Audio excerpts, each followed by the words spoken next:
கார்த்தி தீபா சீரியலில் இப்போ ஒரு தந்திரமான ப்ரோமோ வந்திருக்குன்னே சொல்லலாம். ரம்யாவோட ஆட்டத்தை வந்து ஆரம்பிச்சிட்டாங்க. இதில் வந்து தீபா சிக்குவாங்களா இல்லையான்னு ஒரு சூப்பரான ப்ரோமோ வந்து இதில் காட்டியிருந்தாங்க. மிஸ் பண்ணாமல் ஃபுல்லோடையும் கேளுங்க.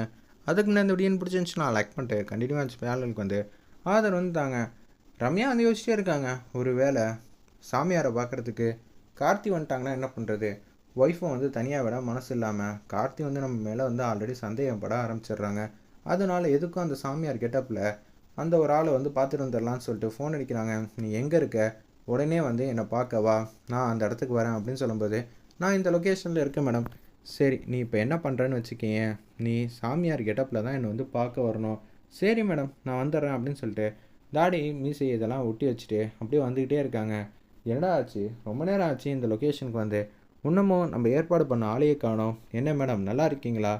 வாய்ஸை பார்த்தா எங்கே கேட்ட மாதிரி இருக்குது. மேடம், நீங்கள் ஏற்பாடு பண்ண ஆள் தான் நான் அப்படின்னு அவங்க பேர் வந்து சொல்கிறாங்க. உடனே நீயாப்பா இது? சத்தியமாக தெரியவே இல்லை. இப்படி உங்களாலேயே கண்டுபிடிக்க முடியாத சூழ்நிலையில் நிச்சயம் தீபாலாம் கண்டுபிடிக்கலாம் வாய்ப்பே இல்லை மேடம். நமக்கு எந்த பிரச்சனையும் வராது. சரி மேடம், இந்த கெட்டப்பில் நான் என்னென்ன சொல்லணும் என்னென்ன சொல்லக்கூடாது அதை முன்கூட்டியே வந்து சொல்லிவிடுங்க. அப்படி சொன்னீங்கன்னா பிரச்சனை வராதுல்ல அப்படின்னு சொல்கிறாங்க. சரிப்பா, தீபாவோட விஷயத்தெல்லாம் நான் சொல்கிறேன்னு சொல்லிட்டு இருக்காங்க. ஒரு பக்கம் இது எல்லாம் ஓகே மேடம், நான் அந்த பொண்ணுக்கிட்ட உங்களுக்கு ஃபேவராக என்னென்ன பேசணும்னு சொல்லுங்கள் அப்படின்னு சொல்லும்போது அந்த பரிகாரம் சம்மந்தப்பட்ட விஷயத்தையும் வந்து கேட்குறாங்க நம்ம ரம்யாவோட அசிஸ்டண்ட். உடனே ரம்யா வந்து சைலண்ட்டாக அந்த திட்டத்தையும் சொல்லிடுறாங்க. ஓகே மேடம், நீங்கள் சொன்னதை சிறப்பாக நாளைக்கு செஞ்சு முடிச்சிடுறேன். நாளைக்கு சொதப்பிட மாட்டியே? தீபா கூட மேபி வேறு யார் கூட வரலாம், அவங்க ஸ்மார்ட்டாக கூட கேட்பாங்க. நீ வந்து யாரையும் வந்து சந்தேகப்படுற அளவுக்கு நடந்துக்காத. உன் மேலே யாருக்கும் துளி கூட சந்தேகம் வரக்கூடாது. இதை வச்சு தான் நான் மிகப்பெரிய கோட்டை வந்து கட்டி வச்சுருக்கேன். சரியா? சரி மேடம், நான் எப்போதும் ஜாக்கிரதையாக தான் இருப்பேன்னு உங்களுக்கே நல்லா தெரியும்.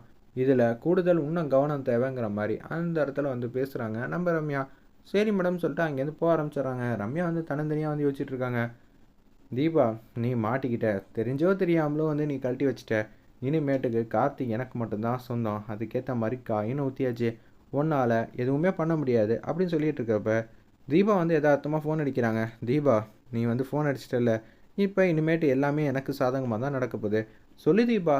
இல்லைப்பா, நாளைக்கு போகணுன்னு சொன்னல, அதை பற்றி தான் கேட்கலான் இருந்தேன் அப்படின்னு சொல்லும்போது, நீ எதுக்கும் கவலைப்படாத, எல்லாம் பேசி முடிச்சாச்சு, எல்லாம் நல்லதே நடக்கும் நாளைக்கு. முன்னாடியே பேசிட்டியா? சேச்சா, அப்படி சொல்லப்பா, அப்பாயின்மெண்ட்டை தான் நான் சொல்லி முடித்தேன். அவர் மிகப்பெரிய சக்தி வாய்ந்த சாமி. அவர் என்னென்ன சொல்லுவாரோ அதுதான் நடக்கும். அதுக்கேற்ற மாதிரி பரிகாரமும் கொஞ்சம் கஷ்டமாக கூட சொல்லுவாங்க. நீ செஞ்சிருவல்ல.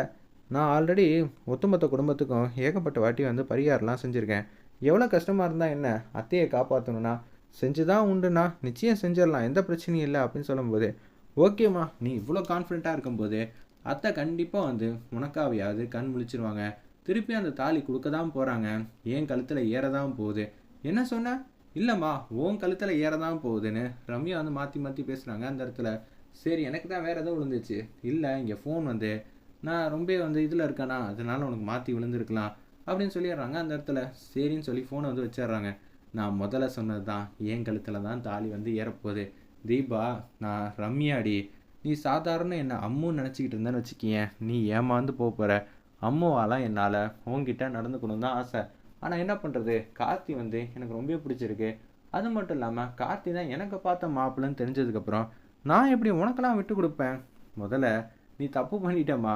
என்கிட்டேருந்து உன்னை யாராலையும் காப்பாற்ற முடியாது. நான் கண்டிப்பாக கார்த்தியை கல்யாணம் தான் பண்ணுவேன். அதுவும் இந்த சாமியாரை வச்சு எப்படி காய் நவுத்துறேன்னு பொறுத்திருந்து பாருன்னு ரம்யா வந்து யோசிக்கிற மாதிரி காட்டுறாங்க.